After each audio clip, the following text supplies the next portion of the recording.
In a quiet room, an old clock ticked loudly. My husband John was glued to the TV, ignoring me completely. I felt fed up with all the problems we'd had over the years. John broke the silence, sneering at me. I told him firmly, "I'm leaving." He mocked me, saying I couldn't survive without him. But his words only made me more determined. I couldn't take his neglect and his mom's meddling anymore. It was time to leave and take charge of my life. "I can handle it," I said confidently, standing up. Even though I was nervous about what was next, I felt strong. John's mom, who had been living with us for a while, walked in and saw my packed bags. "Leaving already?" she sneered, thinking I couldn't handle their family issues.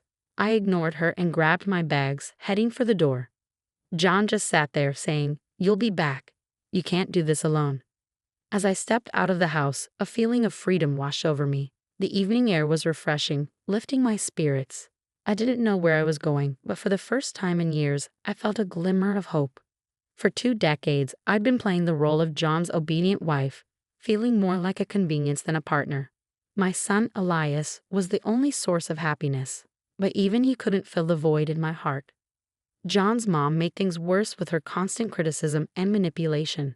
Finding a small, peaceful apartment was a relief. It became my safe space where I could think without judgment. I ignored calls and messages from John and his mom, who begged and threatened me. I was determined to stand my ground and move forward.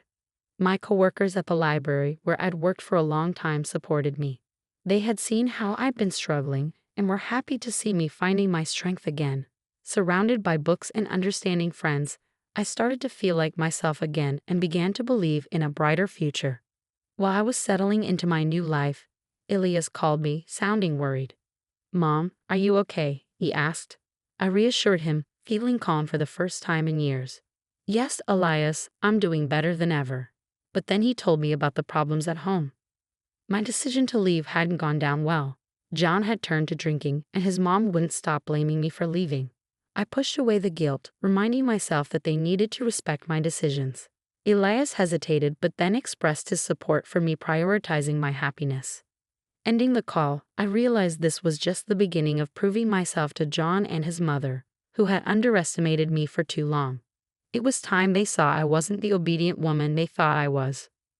My journey to self-discovery and independence had only just begun. In my quiet new home, I reflected on the 28 years with John. What started as a promising relationship had soured over time. John's charm and our shared dreams once seemed perfect, but he became more focused on himself, neglecting our family. Elias's birth didn't bring us closer, it highlighted our growing distance.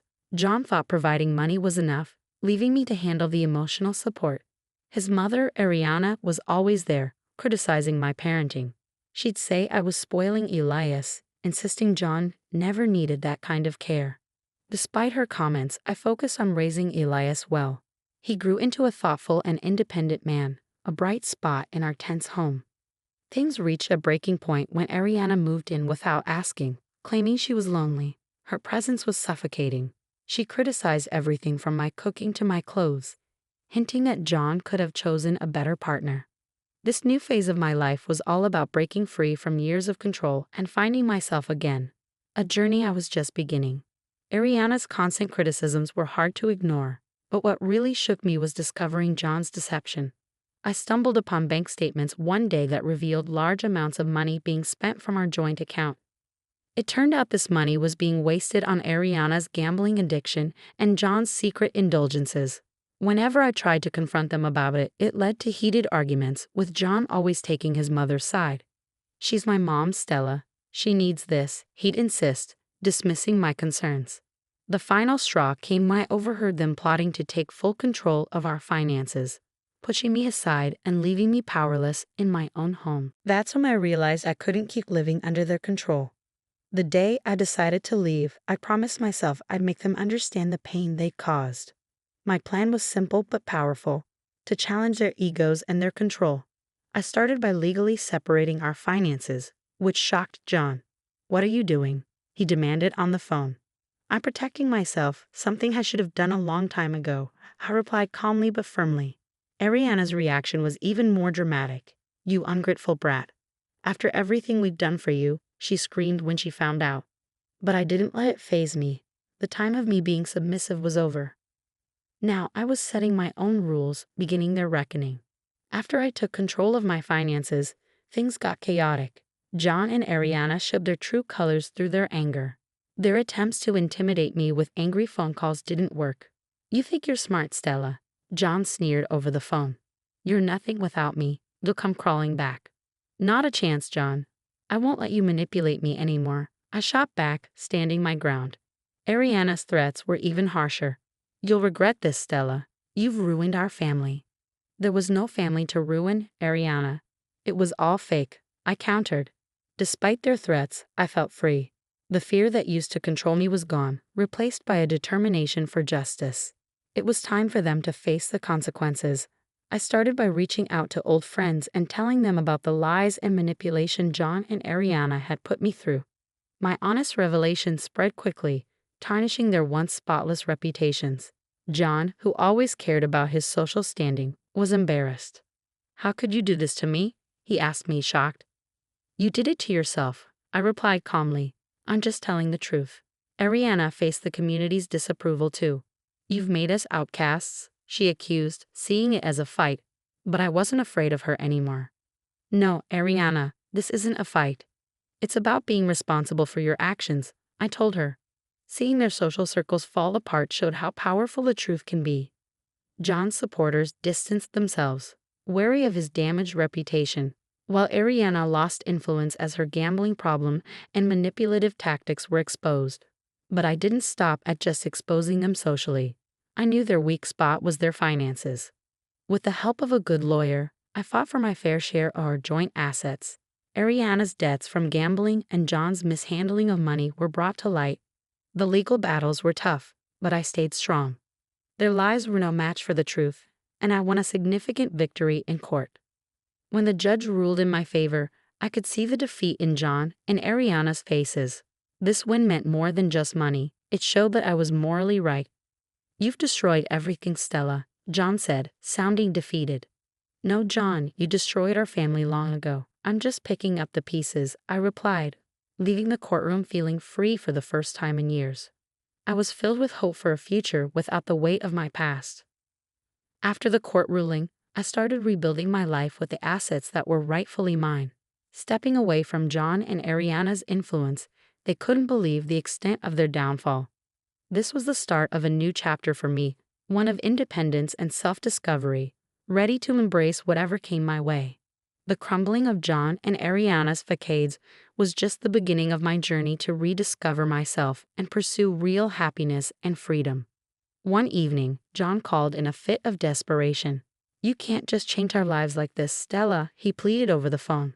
"I'm just taking back what's rightfully mine," I replied firmly. "Maybe you should have thought about the consequences before betraying my trust." Ariana, however, took a sneakier approach. She tried to turn family members against me, painting herself as the victim. "You're tearing our family apart, Stella," she accused me when we bumped into each other at the grocery store. "This family was broken long before I left," I replied, refusing to show any sign of distress. I embraced my new freedom, enjoying the ability to control my own life. I cut off their access to me by changing my phone number and found comfort in volunteering at a local shelter, helping others who have faced similar struggles. But my fight for justice wasn't over yet. I found out Ariana planned to challenge the court's decision, hoping to get money for her gambling habit. "You won't win, Stella. I'll make sure you pay," she threatened in a message sent through a relative. In defiance, I strengthened my legal defenses, prepared to counter any challenge she brought forward. The person who once avoided conflict had become a determined advocate for her own rights. Meanwhile, John was crumbling under the pressure. His once spotless reputation was now tarnished, affecting his career. "You've destroyed everything, Stella," he admitted during a moment of reflection. "You brought this on yourself, John." "I just exposed the truth," I replied. As time passed, I watched as their seemingly stable lives fell apart. Ariana's attempt to overturn the court's decision failed, leaving her in financial and social ruin. John's professional life continued to decline, his reputation irreparably damaged. However, I didn't feel any joy in watching their downfall. Though it was an important part of reclaiming myself, it didn't bring me satisfaction. My journey was about healing and finding myself, far beyond their punishment. Regaining my independence and self-respect was a big step, but the wounds from neglect and emotional abuse were still healing. As I rebuilt my life, my main goal was to find inner peace and happiness. My journey was transformative, leading me out of the darkness of my past. I became stronger and more resilient. My story wasn't about revenge, but about freedom, a celebration of the human spirit's ability to overcome challenges. Months had gone by since the court ruled in my favor, but the effects lingered. John and Ariana had drifted from their social circles, shadows of their former selves. Then Elias visited unexpectedly with troubling news. Dad lost his job and his drinking has gotten worse. Grandma lost everything to gambling. They're selling the house, he said, the weight of his words palpable. My heart ached for Elias. Despite the distance, family ties tugged at my emotions. Did we do the right thing? Elias wondered quietly. I reassured him, though with a heavy heart, that we stood up for what was right. They made their choices. I didn't find satisfaction in John and Ariana's downfall. Instead, it reminded me of the importance of living with integrity and respecting others. In the following weeks, rumors spread about the sale of their house, signaling the end of their decline. John struggled to find work because of his damaged reputation, and Ariana was isolated as her addiction became known.